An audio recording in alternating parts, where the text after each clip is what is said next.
Coronavirus, les femmes handicapées s'expriment contre leur invisibilité.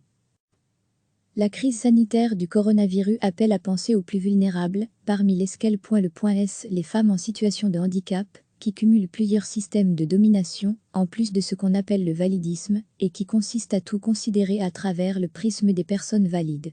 Shahin Mohammed Lagno présente une surdité sévère, elle est oraliste, ce qui signifie qu'elle s'exprime en vocalisant, et parle sans difficulté. Elle est également signante, usagère de la langue des signes francophones belges. Depuis samedi dernier, elle est en confinement, avec ses enfants et son mari, tous entendants. Il est difficile de séparer l'effet de crise de COVID-19 de ce qu'on vit au quotidien, en tant que personne en situation de handicap. Les effets négatifs sont démultipliés. En tant que personne sourde, c'est surtout le manque d'accessibilité, ces dernières semaines qui m'a le plus affectée, ce sentiment intangible de n'être qu'une citoyenne de seconde zone, dont les droits sont encore plus bafoués que d'habitude. Je ne veux pas me plaindre, mais raconter ma réalité, indique-t-elle. Retrouvez en cliquant ici tous les articles des Grenades, le média de la RTBF, qui dégoupille l'actualité d'un point de vue féministe.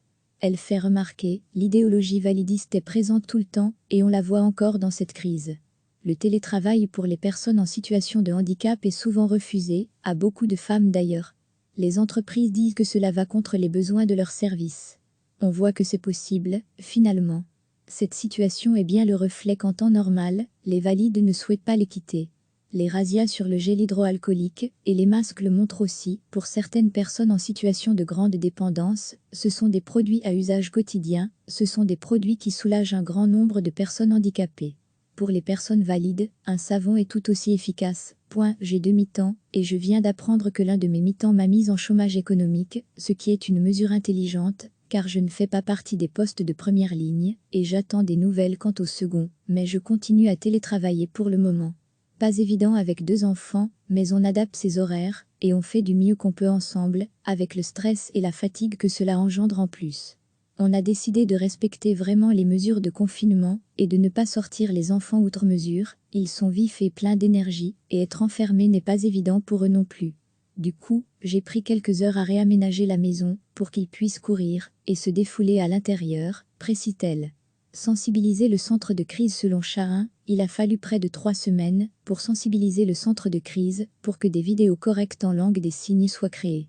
Les communes proposent quant à elles des services d'information au public sur des numéros fixes. Dès lors, comment faire quand on est une personne sourde signant uniquement pour téléphoner ? J'ai passé des heures à écrire aux élus.es pour leur dire de mettre en place des numéros de portable, avec possibilité d'envoyer des SMS pour les personnes sourdes, soutient-elle. En tant que personne sourde, c'est surtout le manque d'accessibilité, ces dernières semaines qui m'a le plus affecté. Plusieurs journaux télévisés ont posé des bandeaux d'information par-dessus la traduction en langue des signes, la rendant incompréhensible. En tant que personne sourde, je ne sais plus regarder les informations à la télévision, sans qu'elles soient interprétées, ou à minima sous-titrées. Les personnes sourdes profondes ont vraiment besoin de la langue des signes francophones belges, LSFB, pour accéder à une information claire et compréhensible, explique Shahin. Proposer une ligne téléphonique d'urgence à des personnes sourdes est un non-sens total. Encore aujourd'hui, on ne voit le handicap qu'au travers du pictogramme de la chaise roulante. Or, 80% des handicaps sont invisibles.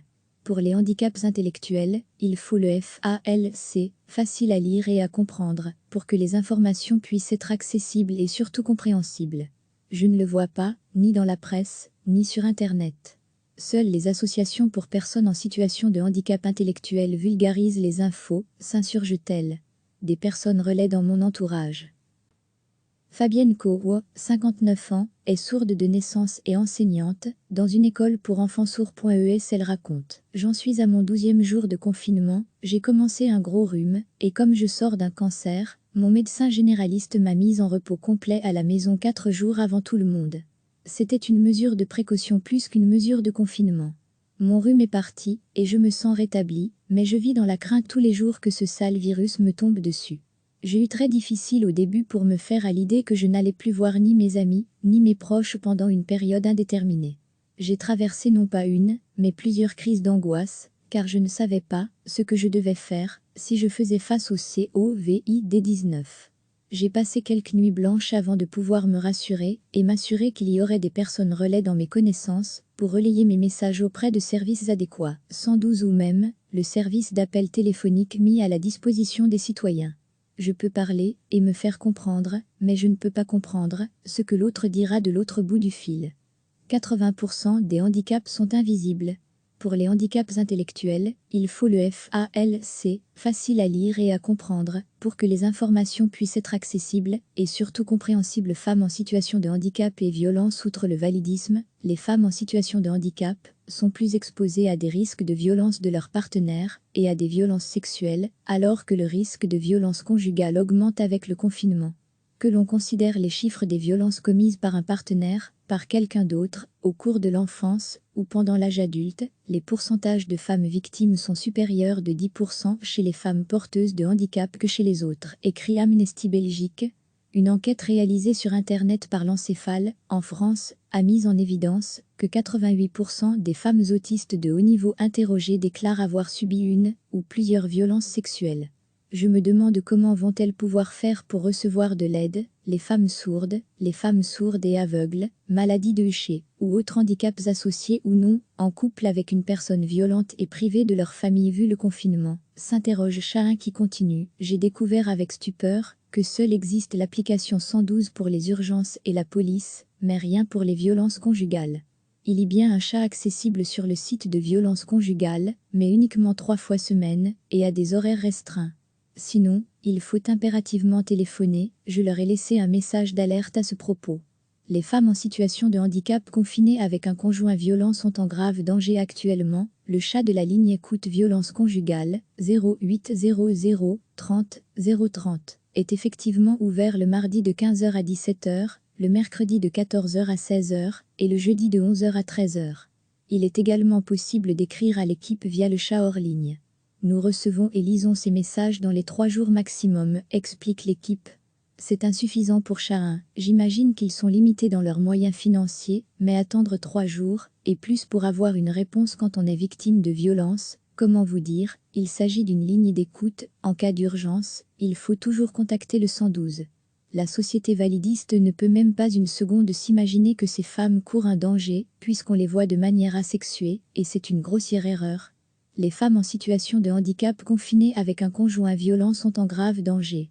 Je plaide pour qu'à côté de la ligne d'urgence pour violence conjugale, il y ait un SMS d'urgence couplé avec un service d'interprétation en direct. Il y a aussi la situation des personnes en situation de handicap intellectuel. Lorsque des femmes doivent téléphoner à la police, elles doivent signaler leur handicap, parce que la manière dont elles s'expriment peut porter à confusion. On pourrait penser qu'elles ont bu, alors qu'elles ont besoin d'aide.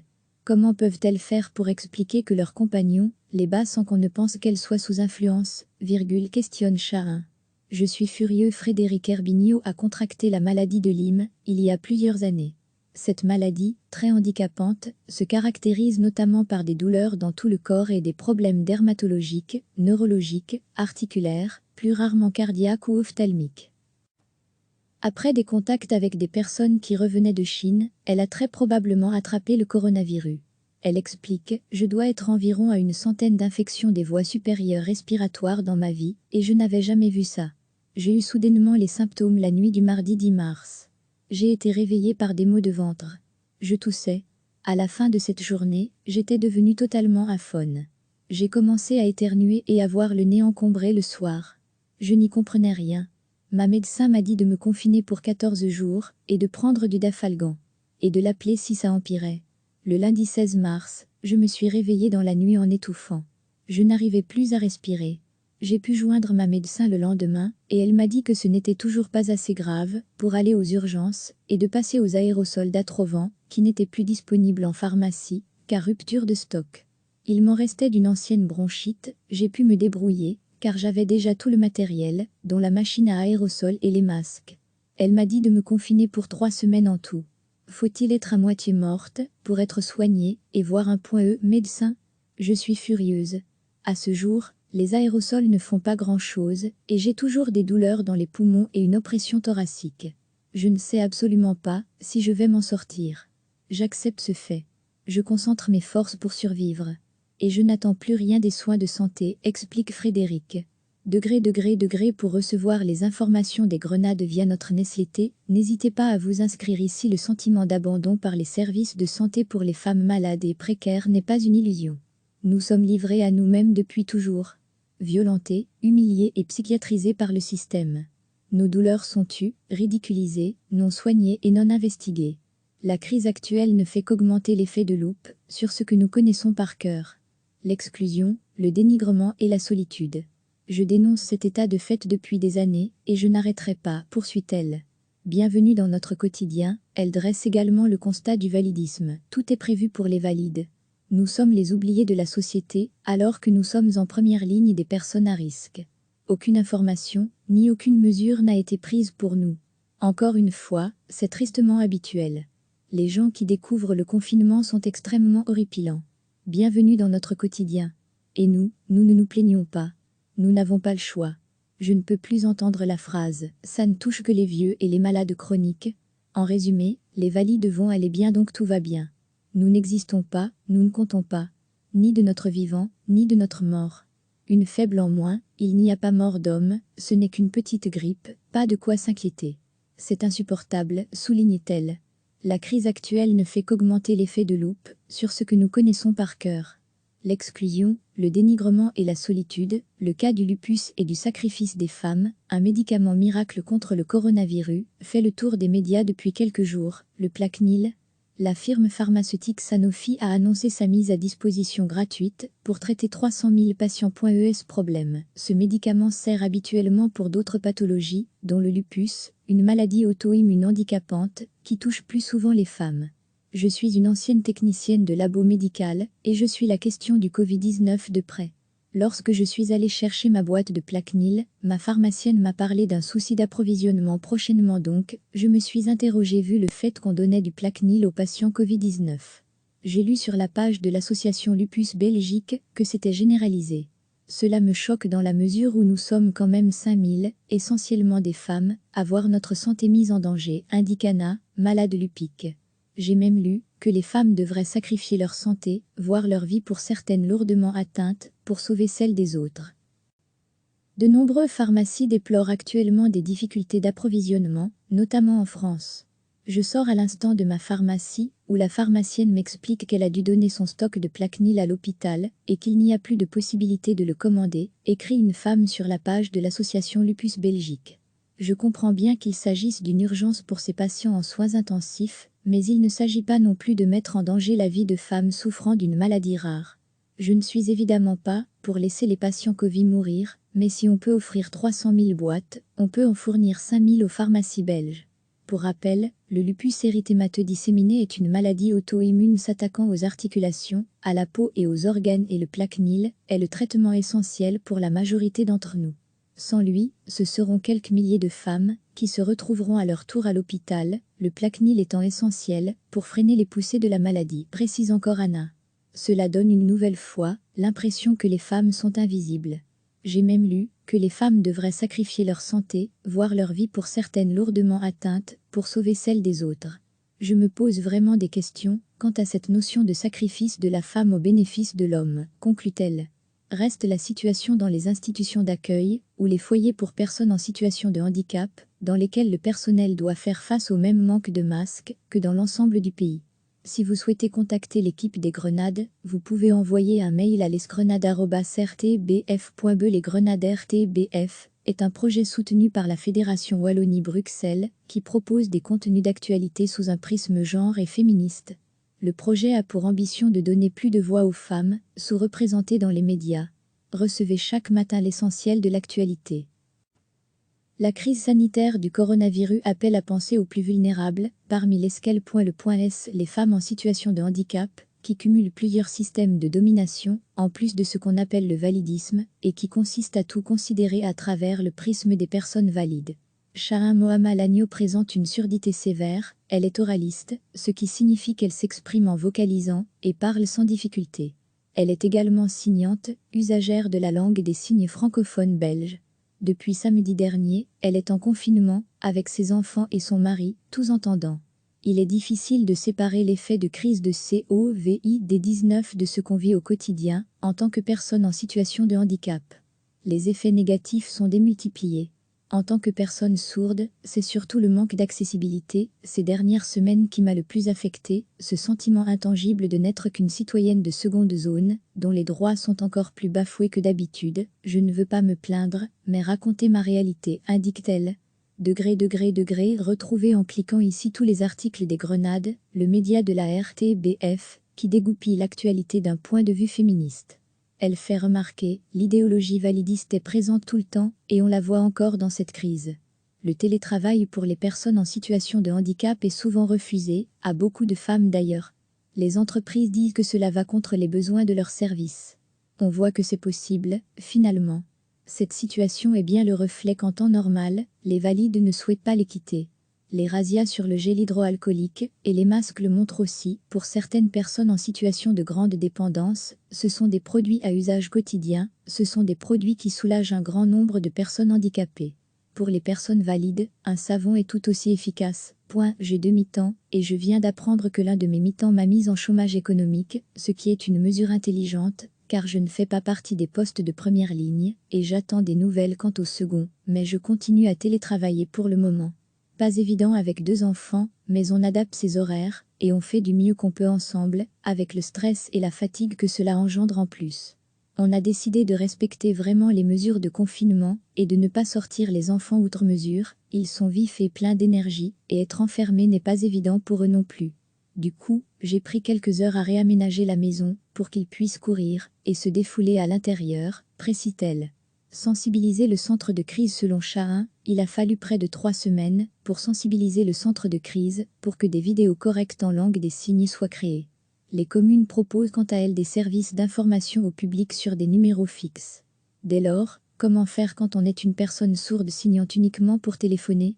J'ai passé des heures à écrire aux élus.es pour leur dire de mettre en place des numéros de portable, avec possibilité d'envoyer des SMS pour les personnes sourdes, soutient-elle. En tant que personne sourde, c'est surtout le manque d'accessibilité, ces dernières semaines qui m'a le plus affecté. Plusieurs journaux télévisés ont posé des bandeaux d'information par-dessus la traduction en langue des signes, la rendant incompréhensible. En tant que personne sourde, je ne sais plus regarder les informations à la télévision sans qu'elles soient interprétées ou à minima sous-titrées. Les personnes sourdes profondes ont vraiment besoin de la langue des signes francophone belge, LSFB, pour accéder à une information claire et compréhensible, explique Chahin. Proposer une ligne téléphonique d'urgence à des personnes sourdes est un non-sens total. Encore aujourd'hui, on ne voit le handicap qu'au travers du pictogramme de la chaise roulante. Or, 80% des handicaps sont invisibles. Pour les handicaps intellectuels, il faut le FALC, facile à lire et à comprendre, pour que les informations puissent être accessibles et surtout compréhensibles. Je ne le vois pas, ni dans la presse, ni sur Internet. Seules les associations pour personnes en situation de handicap intellectuel vulgarisent les infos, s'insurge-t-elle. Des personnes relaient dans mon entourage. Fabienne Kourou, 59 ans, est sourde de naissance et enseignante dans une école pour enfants sourds.es. Elle raconte: J'en suis à mon 12e jour de confinement, j'ai commencé un gros rhume, et comme je sors d'un cancer, mon médecin généraliste m'a mise en repos complet à la maison 4 jours avant tout le monde. C'était une mesure de précaution plus qu'une mesure de confinement. Mon rhume est parti, et je me sens rétablie, mais je vis dans la crainte tous les jours que ce sale virus me tombe dessus.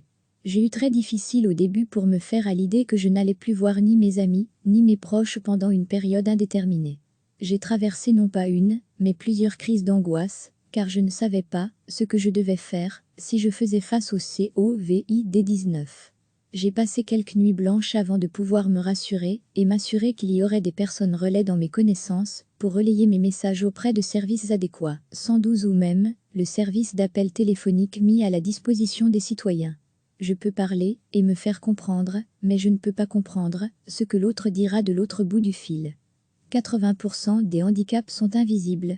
Pour les handicaps intellectuels, il faut le FALC, facile à lire et à comprendre, pour que les informations puissent être accessibles et surtout compréhensibles. Femmes en situation de handicap et violence. Outre le validisme, les femmes en situation de handicap sont plus exposées à des risques de violence de leurs partenaires et à des violences sexuelles, alors que le risque de violence conjugale augmente avec le confinement. Que l'on considère les chiffres des violences commises par un partenaire par quelqu'un d'autre, au cours de l'enfance ou pendant l'âge adulte, les pourcentages de femmes victimes sont supérieurs de 10% chez les femmes porteuses de handicap que chez les autres, écrit Amnesty Belgique. Une enquête réalisée sur Internet par l'Encéphale, en France, a mis en évidence que 88% des femmes autistes de haut niveau interrogées déclarent avoir subi une ou plusieurs violences sexuelles. Je me demande comment vont-elles pouvoir faire pour recevoir de l'aide, les femmes sourdes et aveugles, maladies de Usher, ou autres handicaps associés ou non, en couple avec une personne violente et privée de leur famille vu le confinement, s'interroge Chahin qui continue. J'ai découvert avec stupeur que seule existe l'application 112 pour les urgences et la police, mais rien pour les violences conjugales. Il y a bien un chat accessible sur le site de violences conjugales, mais uniquement 3 fois semaine, et à des horaires restreints. Sinon, il faut impérativement téléphoner, je leur ai laissé un message d'alerte à ce propos. Les femmes en situation de handicap confinées avec un conjoint violent sont en grave danger actuellement. Le chat de la ligne écoute violence conjugale, 0800 30 030, est effectivement ouvert le mardi de 15h à 17h, le mercredi de 14h à 16h, et le jeudi de 11h à 13h. Il est également possible d'écrire à l'équipe via le chat hors ligne. Nous recevons et lisons ces messages dans les 3 jours maximum, explique l'équipe. C'est insuffisant pour Chahin. J'imagine qu'ils sont limités dans leurs moyens financiers, mais attendre 3 jours, et plus pour avoir une réponse quand on est victime de violence, comment vous dire, il s'agit d'une ligne d'écoute, en cas d'urgence, il faut toujours contacter le 112. La société validiste ne peut même pas une seconde s'imaginer que ces femmes courent un danger, puisqu'on les voit de manière asexuée, et c'est une grossière erreur. Les femmes en situation de handicap confinées avec un conjoint violent sont en grave danger. Je plaide pour qu'à côté de la ligne d'urgence pour violence conjugale, il y ait un SMS d'urgence couplé avec un service d'interprétation en direct. Il y a aussi la situation des personnes en situation de handicap intellectuel. Lorsque des femmes doivent téléphoner à la police, elles doivent signaler leur handicap, parce que la manière dont elles s'expriment peut porter à confusion. On pourrait penser qu'elles ont bu, alors qu'elles ont besoin d'aide. Comment peuvent-elles faire pour expliquer que leur compagnon les bat sans qu'on ne pense qu'elles soient sous influence, questionne Chahin. Je suis furieux. Frédéric Herbignot a contracté la maladie de Lyme, il y a plusieurs années. Cette maladie, très handicapante, se caractérise notamment par des douleurs dans tout le corps et des problèmes dermatologiques, neurologiques, articulaires, plus rarement cardiaques ou ophtalmiques. Après des contacts avec des personnes qui revenaient de Chine, elle a très probablement attrapé le coronavirus. Elle explique « Je dois être environ à une centaine d'infections des voies supérieures respiratoires dans ma vie, et je n'avais jamais vu ça. J'ai eu soudainement les symptômes la nuit du mardi 10 mars. J'ai été réveillée par des maux de ventre. Je toussais. À la fin de cette journée, j'étais devenue totalement aphone. J'ai commencé à éternuer et à avoir le nez encombré le soir. Je n'y comprenais rien. Ma médecin m'a dit de me confiner pour 14 jours, et de prendre du Dafalgan. Et de l'appeler si ça empirait. Le lundi 16 mars, je me suis réveillée dans la nuit en étouffant. Je n'arrivais plus à respirer. J'ai pu joindre ma médecin le lendemain, et elle m'a dit que ce n'était toujours pas assez grave pour aller aux urgences, et de passer aux aérosols d'Atrovan, qui n'étaient plus disponibles en pharmacie, car rupture de stock. Il m'en restait d'une ancienne bronchite, j'ai pu me débrouiller, car j'avais déjà tout le matériel, dont la machine à aérosols et les masques. Elle m'a dit de me confiner pour 3 semaines en tout. Faut-il être à moitié morte pour être soignée et voir un médecin? Je suis furieuse. À ce jour, les aérosols ne font pas grand-chose, et j'ai toujours des douleurs dans les poumons et une oppression thoracique. Je ne sais absolument pas si je vais m'en sortir. J'accepte ce fait. Je concentre mes forces pour survivre. Et je n'attends plus rien des soins de santé, explique Frédéric. Degré pour recevoir les informations des Grenades via notre newsletter, n'hésitez pas à vous inscrire ici. Le sentiment d'abandon par les services de santé pour les femmes malades et précaires n'est pas une illusion. Nous sommes livrés à nous-mêmes depuis toujours. Violentés, humiliés et psychiatrisés par le système. Nos douleurs sont tues, ridiculisées, non soignées et non investiguées. La crise actuelle ne fait qu'augmenter l'effet de loupe sur ce que nous connaissons par cœur. L'exclusion, le dénigrement et la solitude.